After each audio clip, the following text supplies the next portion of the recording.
Very good evening to all of you. Good evening. This room looks like somebody's having a wedding. It's beautiful, really, really stunning. But it's really great to see all of you back in this room after an amazing opening this morning and a series of really, really impactful and insightful discussions. But I think what we're about to have now crowns it all. The powerful panel that we have this evening is really a powerful way to end the wonderful day and the really exciting day that we have had. So ladies and gentlemen, this evening, it's about seizing the moment. Seizing the moment to dialogue with our panel and share some introspection on the changing face of leadership in Africa. The current emerging trend of political transparency, ladies and gentlemen, with free and fair elections on our continent is super encouraging. I am excited about it. We've seen the trend this year. You'll agree with me that most of the political transitions we have seen in the last year have in fact renewed hope in all of us and have signaled to the rest of the world that Africa can also do it. With our panelists this evening, we will discuss critical key actions that we can all employ to sustain the current political trend that we're all witnessing and to leverage this momentum for economic development as well on our continent. Ladies and gentlemen, the group of panelists do not need any introductions. We hear of them every day. We see their work. We know them so well. But please, join me to welcome my panelists. I'll just mention their names, but we know them. By starting with Mrs. Gracia Michelle and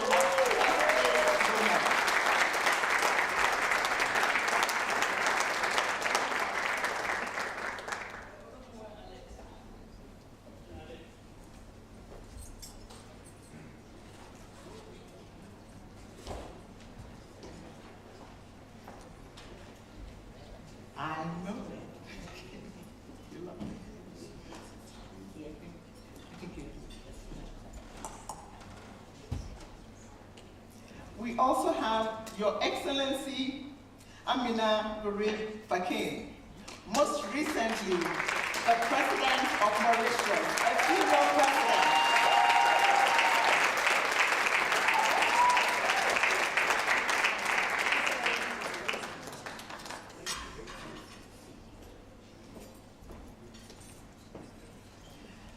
Then we have a glass ceiling.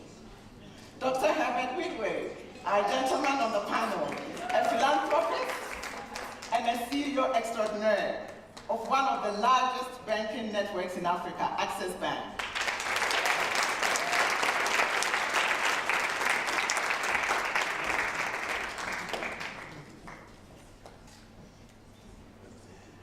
Then we have Dr. Obi Ezekwelezi, an advocate, Ezekwesili.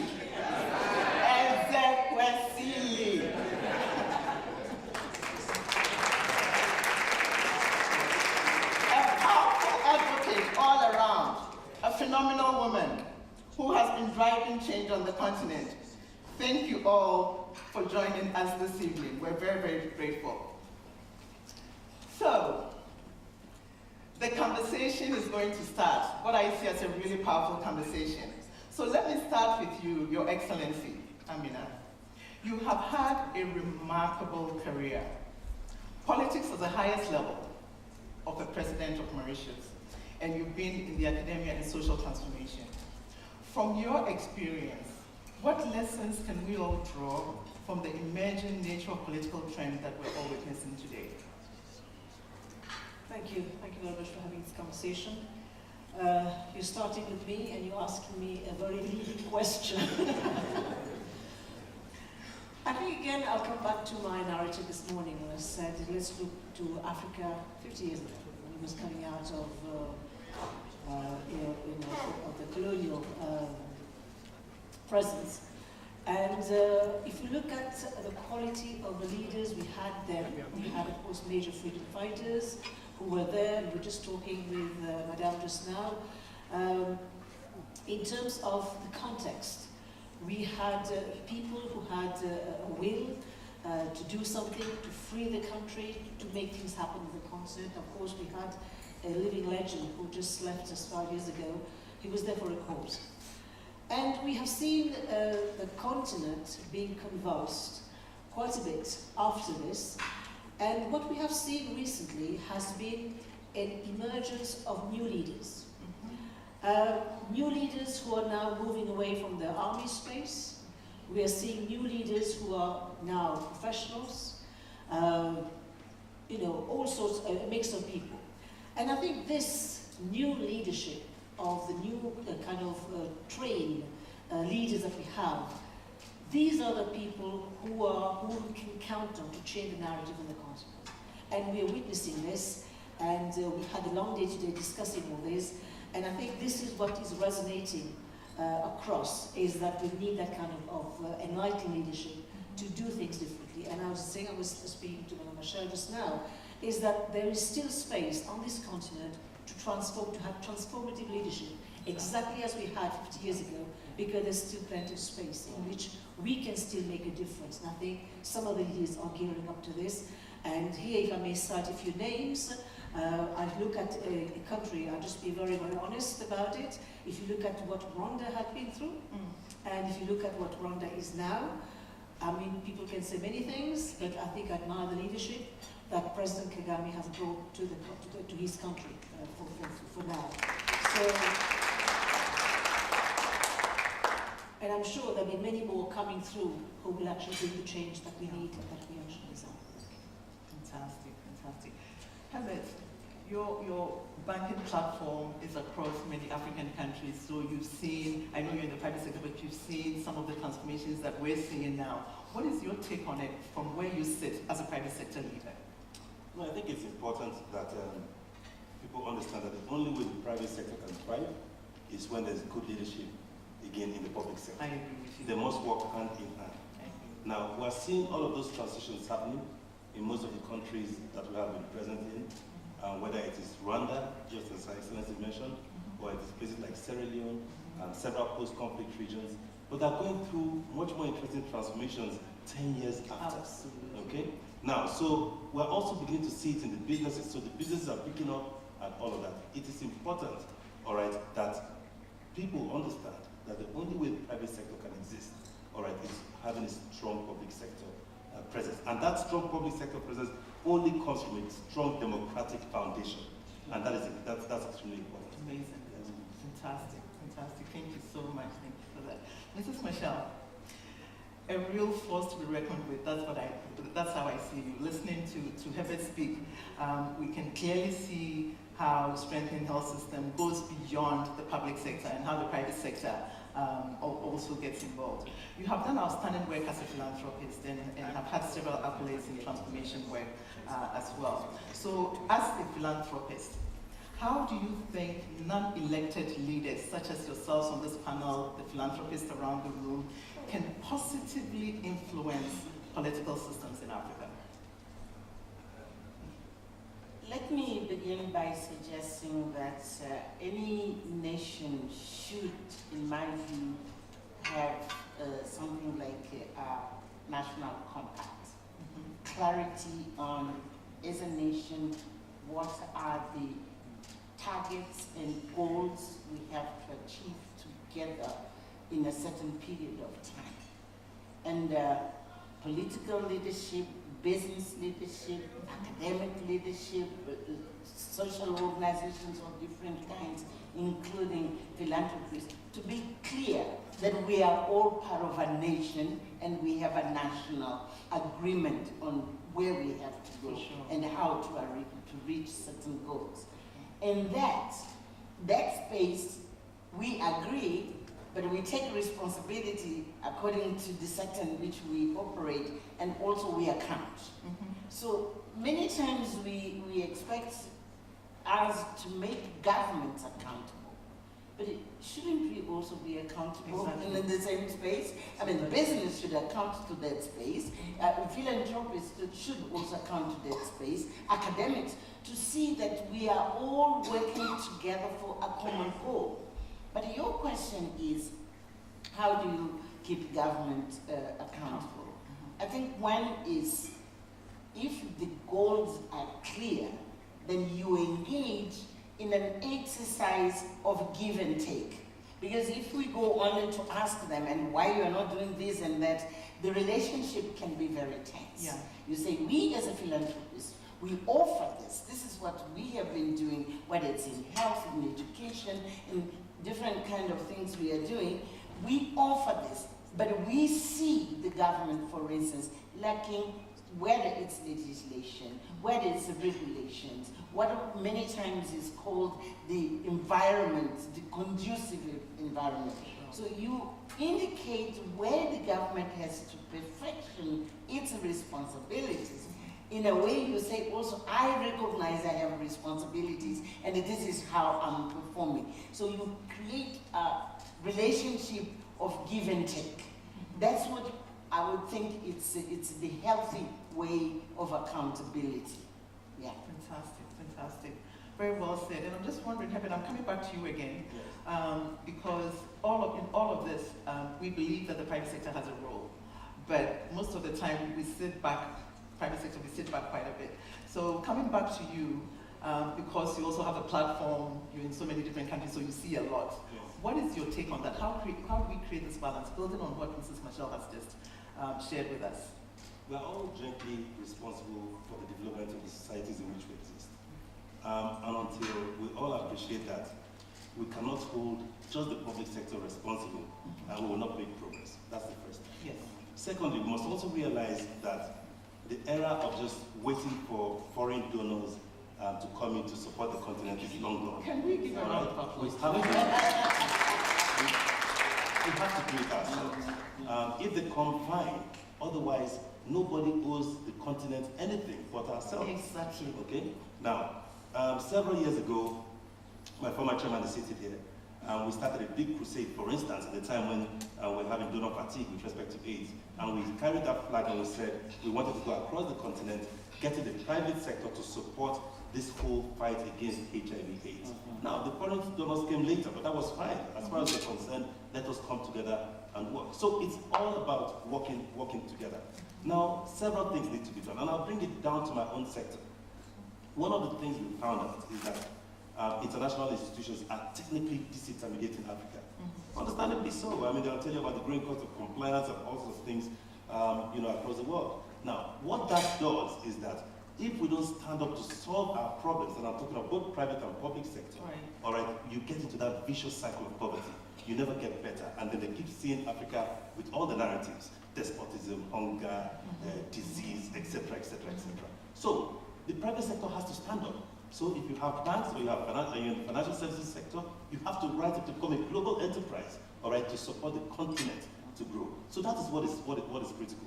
We all have a role to play, whether it's in the philanthropic space, it's in the medical space, you're in financial services, you are in government, etc. We cannot pass the blame and say, no, it's public sector, they're not doing well. We cannot blame the democratic institutions. After all, we are all a part and parcel of that whole thing. So that is what is important. Absolutely. Yes. I couldn't have agreed with you more. Fantastic. So I wish we had a room full of CEOs here to hear this in many ways. So Obi, you have also had a very remarkable career and a strong advocate for transparency, accountability, a lot of the policy work that you've done in reforms in Africa. So from your previous roles that you've had, World Bank, and also private sector, philanthropists, governments, you played a facilitation role, I'm sure, with all these various sectors or stakeholders. How do you think philanthropists should hold governments accountable for serving in the best interest of their citizens, doing what is best for their citizens first, putting their citizens first before themselves? I think that the first thing is to accept that the leitmotif, as you would say, the reason that the reason that government exists is that it should be the coordinating mechanism for the rest of society. Somebody's got to lead that process. So you've got public sector, private sector, you've got the citizen sector.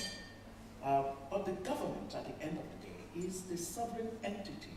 The nation state has the capacity to be able to set the foundation on the basis of which the rest of society gets signals as to what to do.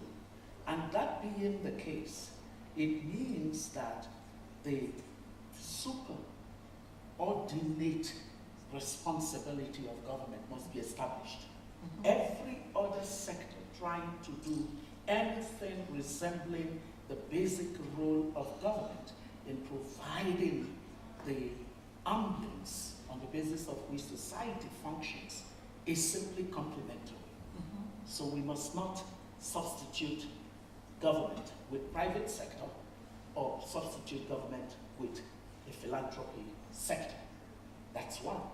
Number two is that for us to be able to clearly understand which sector works better and for what, we need to understand that over time it's been proven that every time government tries to behave like business, it puts the people in trouble. So we don't want governments, straying off into business activities. I recently caused an uproar in my country by saying, hey, stop the idea of trying to do a national airline. We know that the record globally is terrible. The record in my country is worse. And so if it's already broken and you know that you couldn't fix it, find something better to do with your time as government.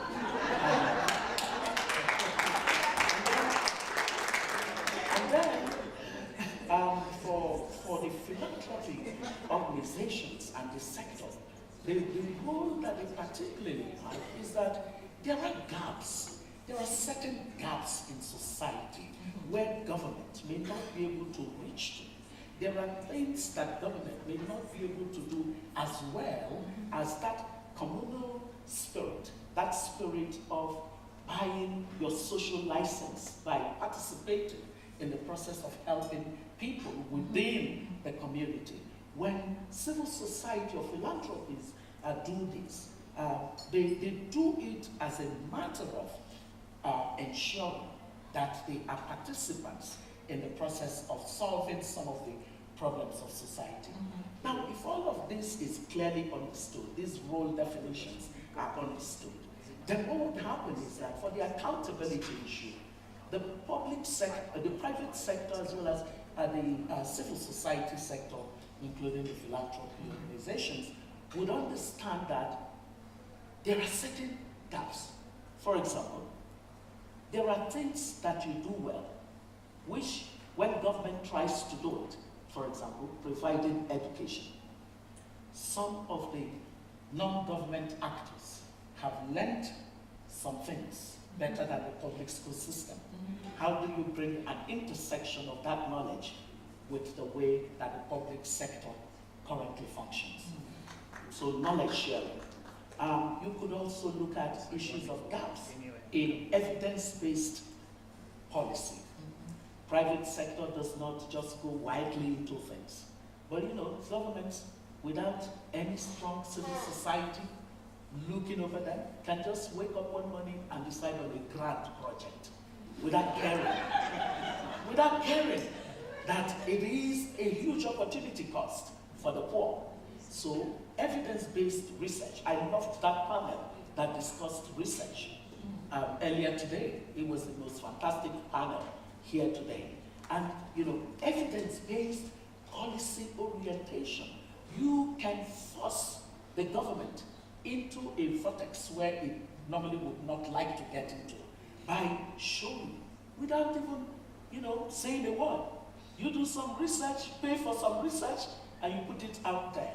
And the minister looks at it and bows the head, because it is basically indicting some of the kinds of policy choices that they are making. So investment in a lot of research by your segment of society will help. Number three is that you can actually show that principle of accountability. There is a way that private sector pretends to be more accountable, and it's a lie, it's a pretense. I am one of the co-founders of Transparency International, and in our work we found that the private sector is as rotten. So Okay, you got me here. You're going to be can't talk, right? You know? Yeah, yes. You know, so we found a level of rottenness within private sector. Private sector never wanted to raise the word corruption at dinner tables. It was considered offensive. But we knew that corruption was completely distorting incentives in development. Now, by private sector putting itself out there and saying, we actually care for transparency, we care for accountability, we don't want to do business in a monkey kind of way, it raises the standard and the quality of conversation around the issues of accountability. I shall shut up. No.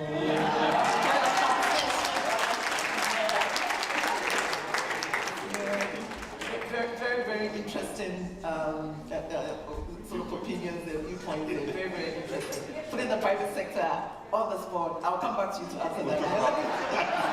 So let's prepare. Let me go to Mrs. Michelle. What is your take on this? You know, Obi is absolutely right that you need to have these big frameworks which we establish the responsibility of each one of us. But in the implementation process, there are those like government will have kind of a top-down approach. And business has the ability of fine-tuning, for instance, management things, which many times government can have a policy, but in management it's lacking. And business can bring a contribution on how you transform policy into manageable practices which deliver the results which are required for citizens. Philanthropists, for instance, Obi touched the issue of learning. When you have someone who is working on education, you learn the lessons, you go into detail of what is it which produce not only numbers, but produce quality. And in that sense, you bring it to the government to learn, but also you connect with other civil society organizations, then you amplify the lessons in terms of improving the systems. So I think that's why I started my view in terms of a national kind of space in which we agree. So you bring different strengths. Philanthropists, for instance, they have the time. They are not rushing like government. Government have a 5 years plan, and they have to produce numbers, and so numbers count. But an organization which really invests in education, in health, will take the time which is required. Again, researching, implementing, seeing what works, what is not working. You can take 5 years, you can take 10 years working on the same field. Yeah. Government will change in 5 years. Somebody will come on you and have different ideas and change policy, etc. Civil society organizations can give not only stability to how to implement things, but also these lessons can filter even into improving policy when government wants to listen. And I think one of the problems we are facing on the continent is that there's not enough trust amongst, these different sectors. Yeah. You know, government sometimes is suspicious that these business people, etc., and then they go to business because they can provide jobs. And so business is to provide jobs, not to explore other capacities which business can bring to improve, the management of the country. Civil society organizations, many times they are able to say, these civil society organizations, they have an agenda. They have an agenda, well, yes, because they have chosen one sector in which they want to focus on and to produce the results. But if we trust one another, then you can identify the strengths and the ability to produce better results, which again comes back to national policy, and they help them to improve how we move together. So I would insist that we need to find ways of building this trust. Let me give an example of a country where I think they seem to be doing relatively well. It's Germany. You know, in terms of those who are in business, they might be doing small business, etc., etc., but it's within a national plan. They don't deviate much of that. Even the foundations which we are working with here, Adam Howard, they get funding from the government. It is one kind of constituency they are concerned with. Friedrich Ebert, yes, they get funds from the government and they are working with us in a specific area, but there is a very strong coordination amongst them in terms of what these national plans and what to achieve in a certain period of time. We don't have this with our governments most of the time. Yes. So we need to create that space, trust, plan together, work differently, but we come back, we assess how well we are doing, what are the lessons we have to learn from one another, how then we improve, but a space of trust and knowing that we all have the interests of the nation, the interests of citizens at heart. Very, very powerful views, very, very powerful views. Really powerful views. Thank you so much. Your Excellency, you know I'm coming to you, right? Mm-hmm. I'm coming to you because you are now looking in from the outside, right? You've been there, you were the president of a country from a government standpoint. The points and the viewpoints that have been expressed in the last few minutes are very powerful. If we take on what Mrs. Michelle just said around trust between public sector and private sector and all stakeholders, civil society, etc. What is your take now looking in from the outside? Well, even looking from outside or looking from inside, I have always been a great advocate, and I think this has been the message that's come across from OB and also from Bosch as well, is we need to work on our institutions. We need to develop strong institutions. And I think one leader had said in the past, Africa needs strong institutions and not strong men and women. And one country has shown that they can do away with government for at least 9 months, Belgium, and the country run without any problem.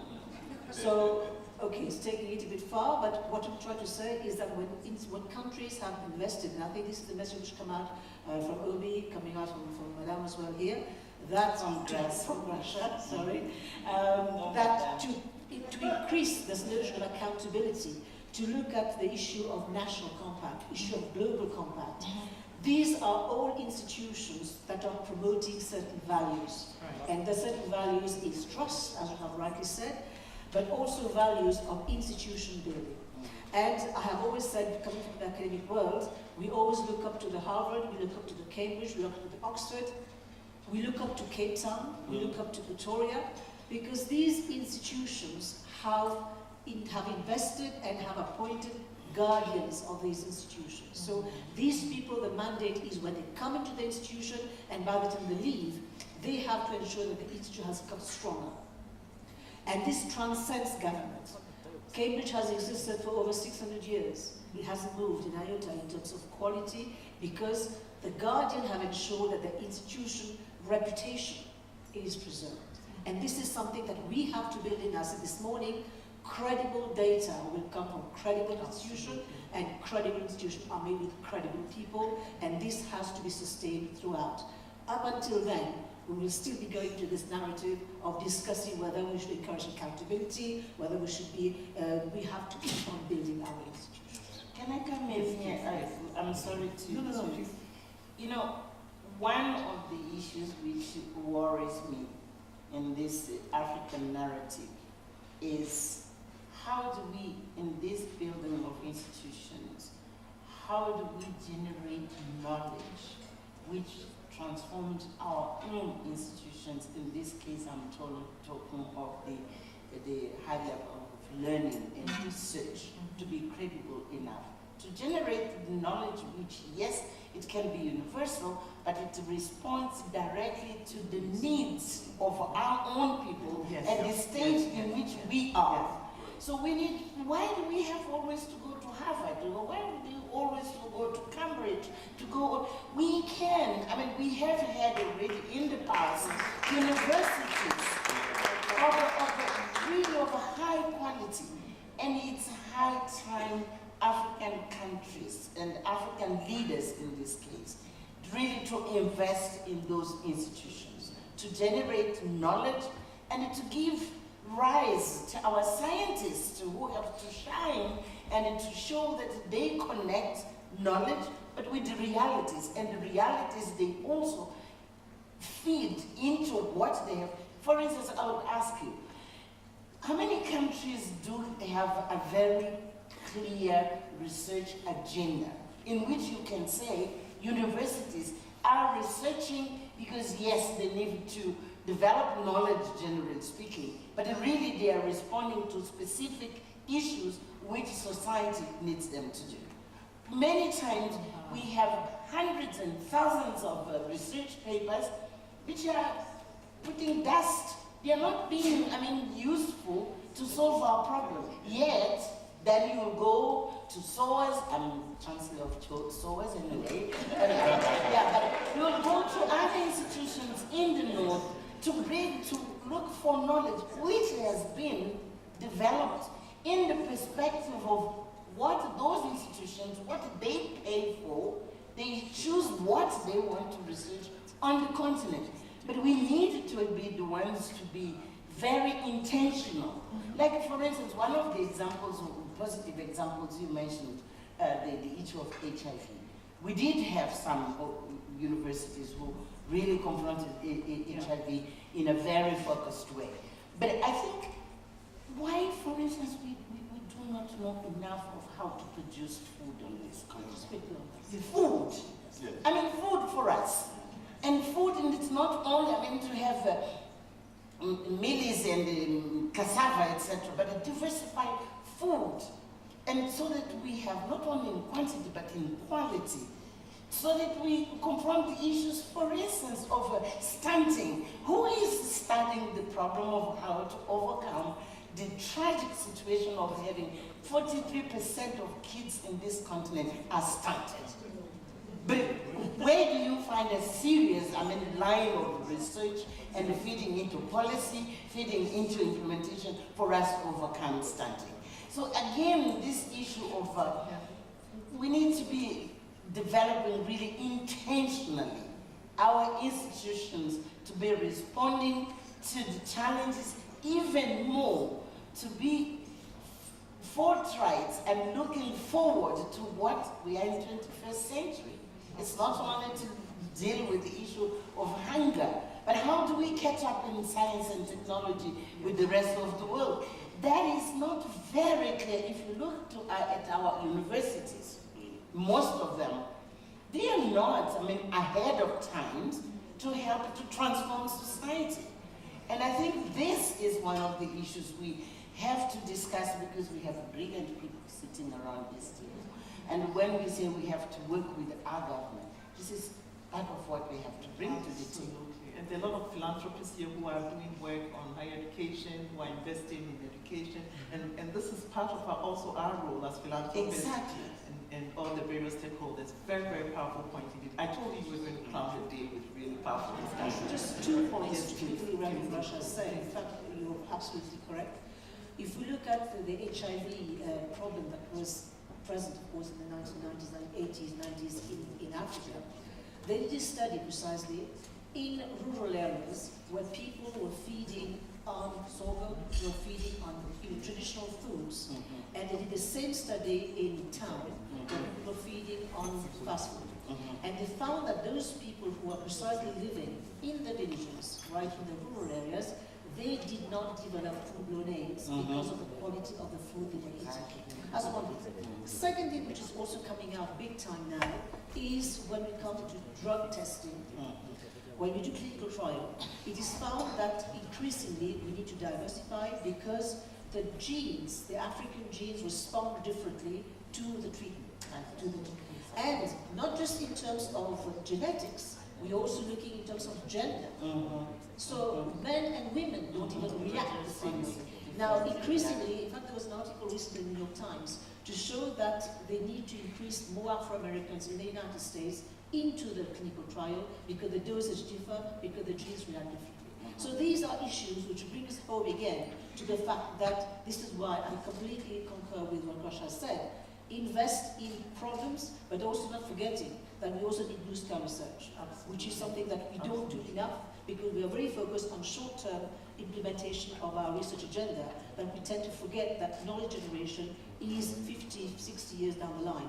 If Einstein didn't do his work in the 1950s, we wouldn't be having a mobile phone today.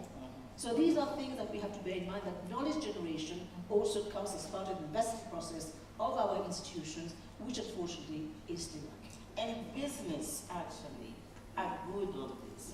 Everyone who is a good CEO has a long plan of how to develop his business. Yes. They look at this, they don't plan for 5 years. They have a plan of 2025, and then they know how to do it. But that kind of vision from government side, it's not. The governments are really worried with the 5, 10 years in which he's been in power.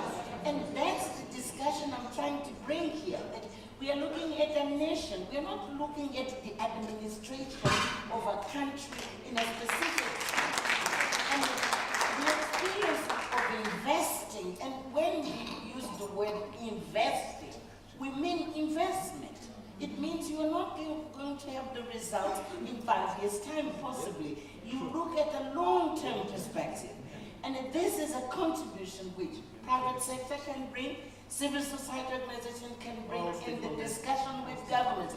We need to invest and not only to have the quick fix which is going to get you re-elected. You know, I have done a lot of listening to my co-panelists, and in the process of listening to them, you know, it sort of helped me to gather some thoughts on our topic again, which really says the changing face of leadership on our continent.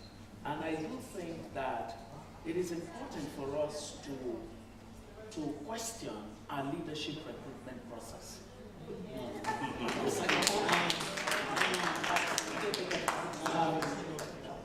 Our leadership, you know, one thing that we know is that we're now at a place where at least 2/3 of the countries in Africa are now democracies, basic definition of democracy. And that's progress compared to what happened in the lost decade of the 80s and the 90s. So there's progress. But that democracy is at such level of nascency that we need to do something quickly to mature it. And to mature that democracy means that we need to begin to pay attention to who enters our politics. What kind of quality of people are we playing the game of governance with? As in governance where a football match, are we recruiting the kind of people who would be, you know, in the top league? Would they be Man U? Or would they be Arsenal? Or would they be, which is the bottom league?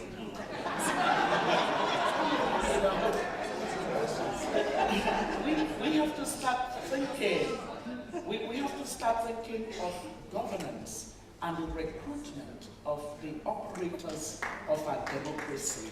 Because if you looked at the issue of leadership and the effect that it can have in the quality of governance outcome, whether it is in terms of building institutions or it's in terms of sound policies, whether they be economic, social, whatever policies, or it's in terms of prioritization of investment into the key sectors that matter for lifting the poor out of poverty, you would see that that role of leadership is indispensable. Because it is indispensable, every time you take leadership and give it to a lemon, you're going to get a lemon result. And that's what that's what the key problem is for us with public sector. We must fix the leadership crisis on our continent. There is a serious leadership deficit on our continent. Let's not, fool ourselves about this.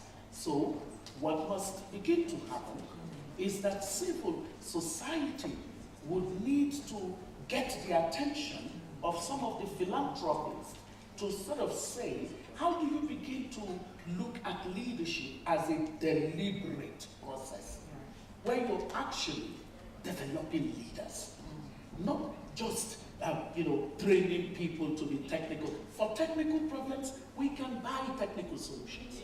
But for leadership, we can buy. That's why we're caught in a trap on our continent. And we've got to disrupt this. Now, the second part of my talk is that people keep saying institutions, as if there was some fiat by which you get institutions.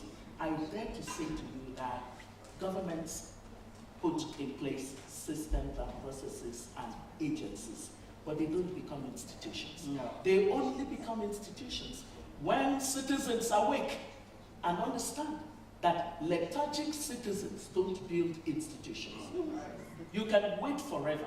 Institutions will not emerge out of the laws, out of the agencies. They will only become institutions when the pressure of demand for the performance of the basis for which they were established is placed on them by citizens. And that is why I now talk about the active office of the citizen. This time when citizens of the continent looked away, waiting for some messiah to fix the problem, is over. You've got to rescue yourself.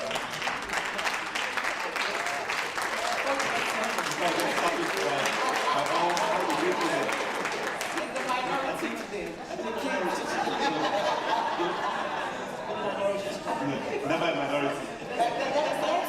Never a minority. But that's also helpful because many of us, we have been in minority for Well, not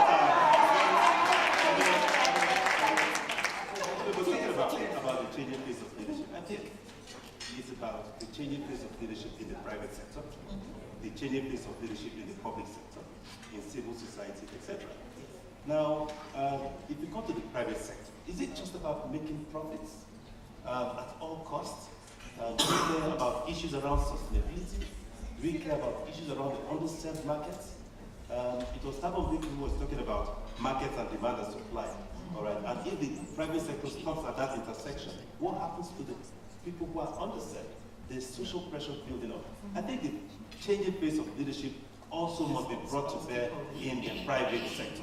And for people to understand that we are all individually and jointly accountable. Now, we work on the assumption that every segment understands what they're supposed to do. It's not true. There is no government that fully understands its responsibilities. Mrs. Ezekwesili went on a one-man match, one-woman match. And did she have an impact? Absolutely. Yeah. So, what am I saying? All of us have to think of how to create various oases of sanity. The institution I work for, which is Access, is determined to ensure that in its own way, it creates its own oasis of sanity.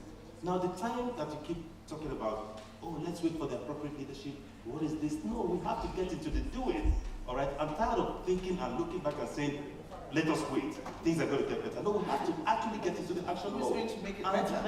let's make it better for ourselves. Now, if the previous generation failed us, we have no reason to fail the generation that is coming behind us.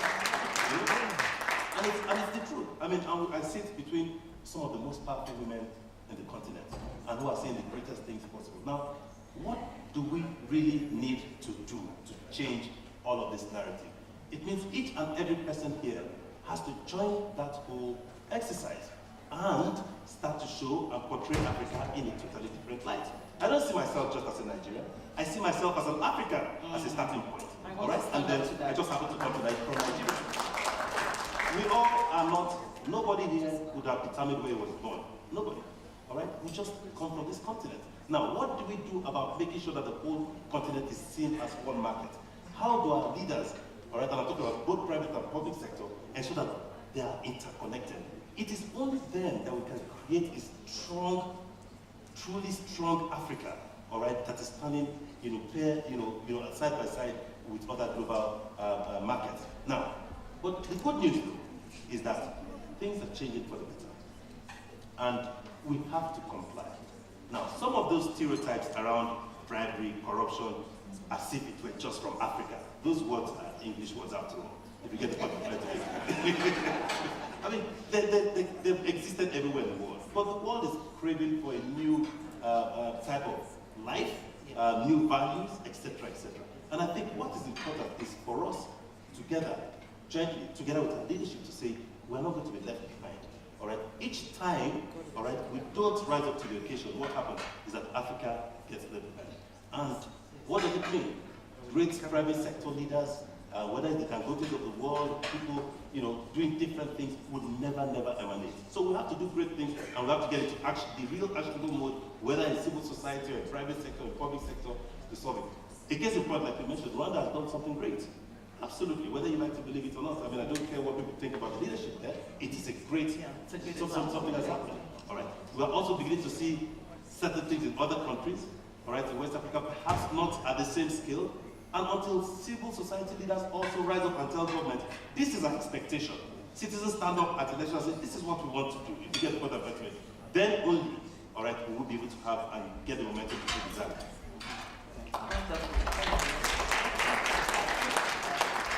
So we need to go back to the drawing table in the definition of what the CEO's role is. Yes. It's not just the typical traditional private sector CEO role. Maybe we need to write a job description all over again. Absolutely. For the role of the CEO. Absolutely. Right? Absolutely. Thank you for that. We all have a role to play. It's what we're here. Now, the big question. Here comes the big question. The corruption question. Right? The corruption question. I'd like to start because Obi already blamed the private sector. No, she said I'm just as bad. So, please start, help us to understand, how do we tackle this challenge? I think first of all, it takes two to tango. You couldn't have called somebody from the public sector corrupt without his counterpart in the private sector. So everybody is complicit. Now, civil society is indeed playing a strong role, all right, because they're an independent party in putting pressure and ensuring that now, several other institutions like the Mo Ibrahim Governance Index, all right, which is rating countries, all right, along lines of good governance, corruption, ease of doing business, etc., and creating a transparent index, all right, for people to see and hold their government responsible, is also a strong thing. All right? But I think as citizens, it's also important that we all rise to it, all right? And when we have those issues, we have to tackle it, head on, all right? And once that happens, more and more, I think you're going to see that whole issue drop. But what is responsible for corruption? I mean, you also have to double click and ask yourself, what is the problem? And across the continent, all right, it's because of the failure of institutions. And I don't want to go back into the definition, which Mrs. Obvious spoke to, but it's the failure of institutions. If civil servants cannot pay their children's school fees, what do you think will happen? If they cannot pay the hospital bills of their children, will they sit down and see their children die?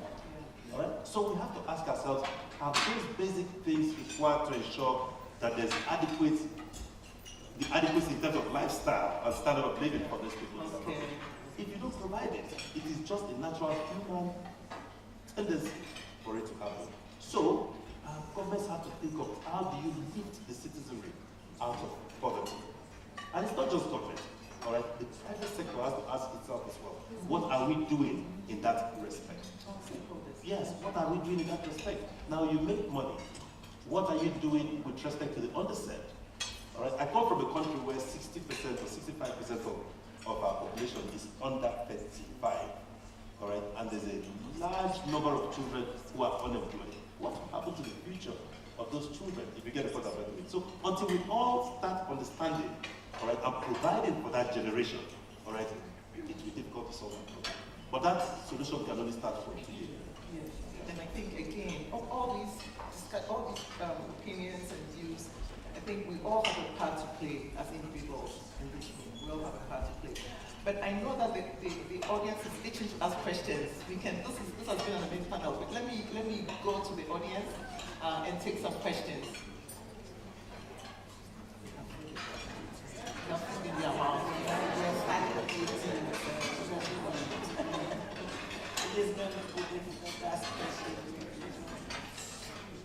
The microphone can go there. And because of the light, I can't see far, so there's a hand up.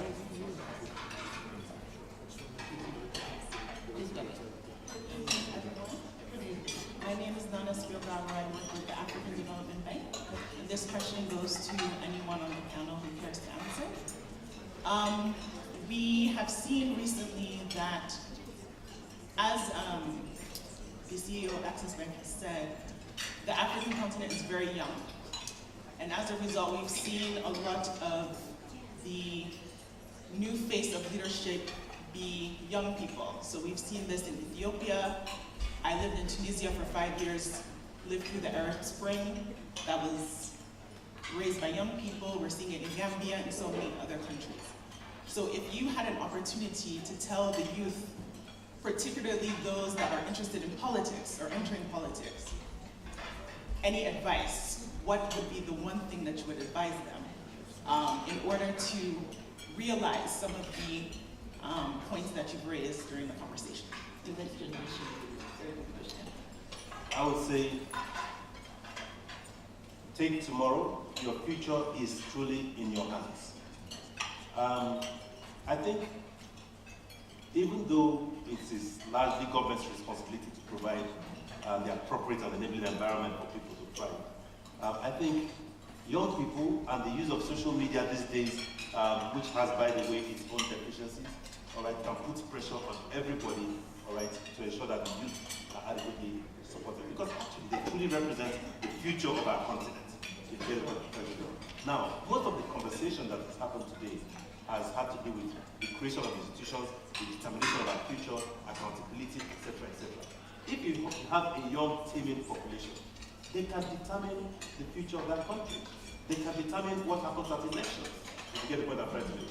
And that is why you're seeing the nature of people who are coming out now as the new leaders. They are young, vibrant, etc. I mean, and it's not just in Africa, across the world, it's beginning to happen. So I think they should just take a cue from it. Let them be much more interested, all right, in the politics. Let them be more interested in all the things around civil advocacy, etc. And their voices will be heard. Nobody can stop them anymore. In the past, you needed to reach out to newspapers. These days, just do that for, the whole world will be screaming. Now, it has its issues, but quite frankly, on the balance, all right, you do have a voice, a stronger voice. Use your voice. So, my biggest or my huge apology is to anyone from Zimbabwe in the room. So you have to forgive me already before I say what I'm about to say. When this conversation about the young politician and the old politician, when it comes up, I normally say to people to be careful of the dangers of a single story, like my compatriot Chimamanda Ngozi Adichie said. I say to them to be mindful of it because we also have young Mugabes. That's the truth. It also, it's a spirit of the wrong kind of the values of leadership. We knew, we were growing up, we knew Bob Mugabe, President Bob Mugabe. He was a hero for all of us. As one who championed the fight for his country, but see what went wrong. Now, when it went wrong, there were young people around him. They would have imbibed some of that spirit, of that kind of leadership. If we replaced old people with that spirit of leadership, we haven't made any difference, have we? So we need to be very mindful that it is not the matter of the age, it is the age of the idea that should matter to us. it is not the age of the individual.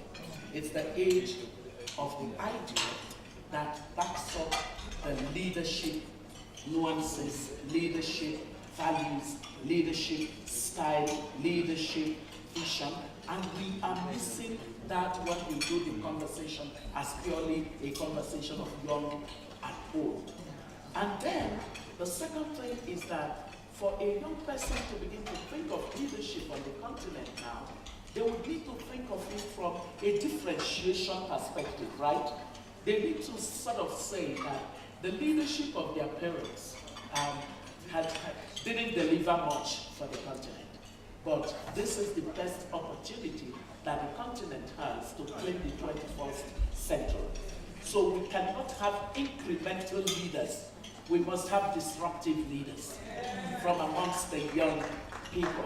So these are going to be the kinds of leaders that are basically saying disruptive technology can disrupt every kind of stagnation that we found ourselves in and just jump us up to a totally different dimension of development outcomes. So we need the leaders of the Internet of Things, the leaders of the age of the artificial intelligence, the robotics, the blockchain technologies. We want to see leaders who are conversant with everything that has to do with machine learning. We want leaders that are people of simulation science, data, big data. We want leaders that just completely, just simply say, Africa can claim the 21st century. Yeah. If I may add something, is one word, it's service. Service. Service. Leadership. Service. Yeah. Leadership to serve. And not leadership to serve. Servant leadership. Servant, yeah. Servant. English is not my wonderful.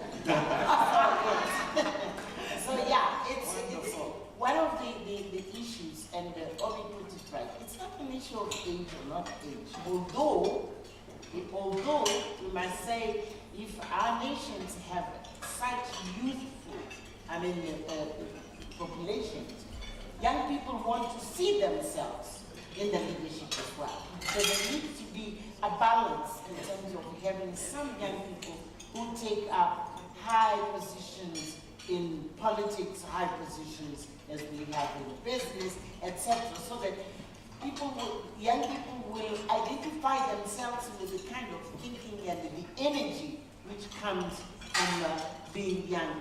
When you have our parliament, I'm sorry to say, most of our parliament, members of parliament, they are over 50, 60, 70. Sometimes they sleep in the meeting. No, we have seen this because they are tired. So that is true. And so we need also to look at this and say, you have a youthful population, you need to also to encourage and create, the space for young people to take up, high positions in all levels. It's in government, it's in judiciary, it's in business, in universities, etc., etc. So that's my point. But what I wanted to add to what has been said is that leadership is about service to people. It's leadership, it's not only for you to be brilliant on your own. And leadership is not also to resolve the problems of your group, and then, it's your ethnic group. Leadership is to take into account really the profound aspirations of your people in totality, not only some people, and to say, how do you then talking about the transform? Exactly. So we lack also many examples of people who are committed to serve the people. And so when you ask my daughter, they said, what would you advise? Part of advice is exactly, leadership is about service. It's not about self-service. So beside that, we will have everyone who becomes a leader of our continent. If we said that they must have character, they must have competence, and they must have capacity, we have captured the whole lot of what makes for a really sound and quality leader. I hope you will keep joining me in saying that. that we no longer want locusts as leaders. A locust is someone who's in leadership to serve themselves. They are transactional leaders. We no longer want dollars in leadership. Yeah. They haven't given any time to getting some expertise or knowledge around anything. We also don't want leaders that are lazy. There are really slothful leaders. And when a leader is slothful, the country will be slothful. That's the truth. So we need character, we need competence, and we need capacity to define our leadership. And here I would also like to add I already done with that captured on that one. I'm going to bring down this Monday. This notion of service, I fully agree. We also have to instill hope. I think this is something that was missing when there was the Arab Revolution. There was this feeling that there was no longer any hope. Yeah. But I think here, again, bringing down to much more down to earth, is that government has a role to play in providing the enabling environment for this to happen, to nurture that notion of service and also to create that notion that hope is not lost. And this is where government has a role to play. Unfortunately, we have to come back again to government because they have a key role to play to see to it that these young people become entrepreneurs. They become social entrepreneurs, they become social entrepreneurs, they become job creators and not job seekers. And this is something that we have to instill in the youth because the statistics of the World Bank are horrible. 11 to 15 million youth reach the job market in Africa every year, and there's no way in hell any government can create that many jobs. So the notion that we have to give to the youth is that there is hope, but you have to learn to take your destiny in your hands. Just one final point from you. I know that you carry that card at time as well. We have just one more question. Just one more question.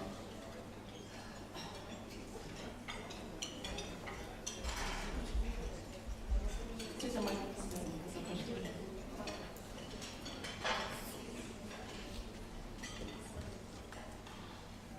Hi, my name is Kennedy. I'm with the Hala Foundation. Just want to ask, there's this story on leadership, and I think there are various definitions of leadership. And when listening to the panel, you can tell that each of the panelists is looking at leadership from a different angle. I just want to ask, at what point will Africa become very deliberate in actually building that leader we're talking about? I'm talking of when will our governments and the philanthropists and civil society actually design leaders deliberately, to say in Zimbabwe, for example, we should have by 2020 100 leaders who will be able to go into these different sectors so that we actually see a deliberate growth of leaders that will go and transform our nations. And I would like to believe that that will take us into the transformation of the continent. Thank you. It's a good question. Maybe I should just share my views. It happened in the 60s, for instance, in my country. And basically, the politicians at a particular point in time, most of them, Northerners, determined who was going to go into politics, who was going to go into academia, etc., etc., etc. But all that was abused over time. And I think it comes down to some of the points which President has raised, and I see Mrs. Marshall has spoken about. It has to be a deliberate effort. Otherwise, the foundation will be lacking. Let me just put it very sharply and succinctly to you. Until we can lift up people from poverty, the fundamentals of democracy will be threatened, because if I put a meal on your table for you to vote for me, you will vote for me. Yeah, so you'll not be thinking of just the best. You'll not be thinking of whether I'm a slot. You'll not be thinking of anything. You will vote for me. In Nigeria, they say democracy, infrastructure is too bad, if you get the point I'm pressing. So it takes away all the reason from everybody. So what we need to do is to, again, put pressure on existing governments and bring them to their senses as to what their primary responsibility is, which is a big calling, as our Excellency mentioned. The requirement that you are supposed to serve people, all right, and not to self-serve. And once you do that, all right, it means you're lifting up literacy levels, it means that you're helping people come out of poverty, then only can they begin to think, let us get the right leader.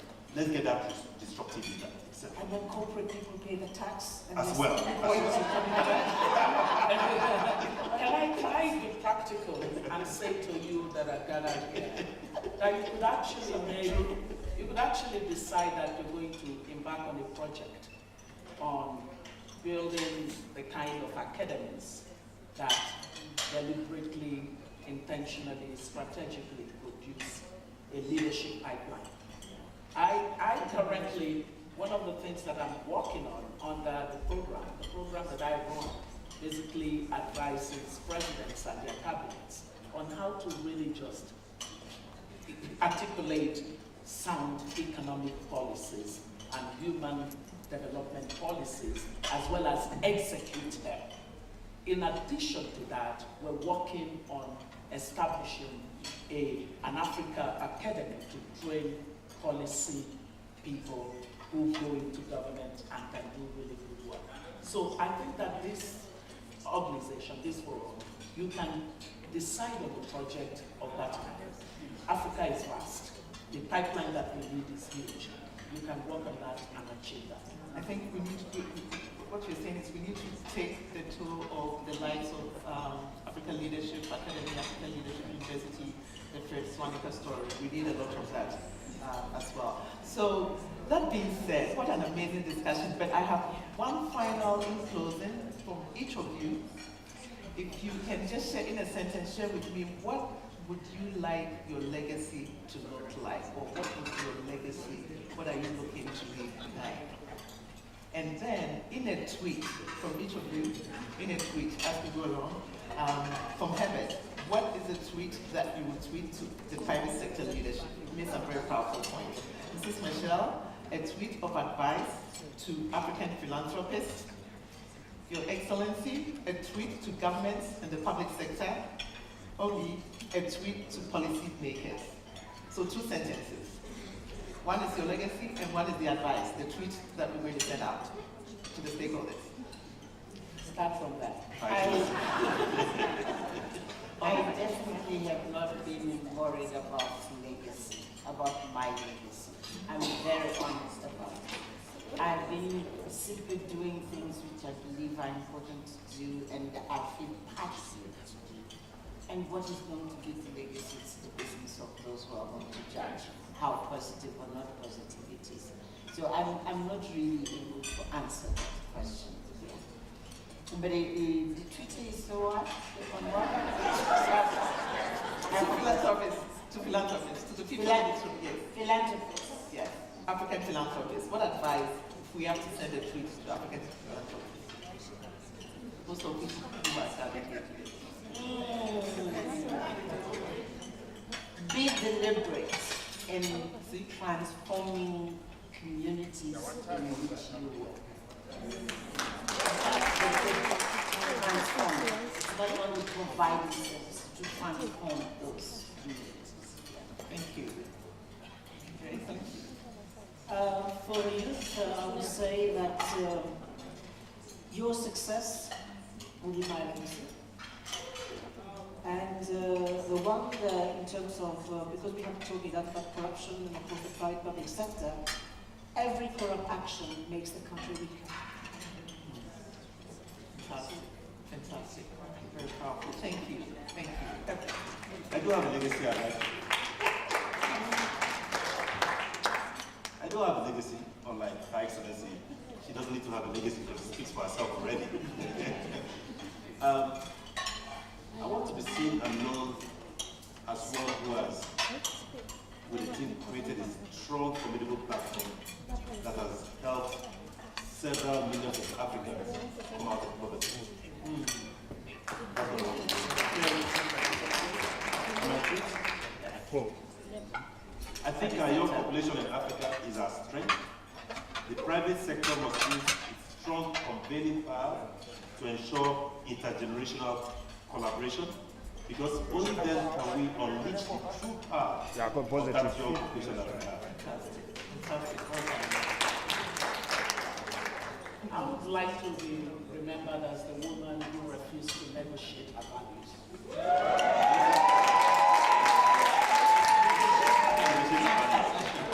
And my tweet would be, assignment, not a person of jobs. Wow. The truth is wow. What a powerful discussion. I would like, really insightful, really powerful. I couldn't have asked for more out of the four of you. And I know because of time we weren't able to carry on. I know there was a lot that you were all itching to give us, but thank you so much. But I think with all of us, we came here to talk about, we were excited about the changing face of leadership and the transitions, but through that discussion, we've also learned that there's more work to be done amongst all of us, whether it's the public sector, whether it's the private sector, or whether it's philanthropists. All of us, there's work for us to do, and we've learned a lot from this discussion. So on behalf of APA, thank you so very much. Well, ladies and gentlemen, a wonderful report from fireside chat. Plenty of heat coming from this panel. Another rousing round of applause.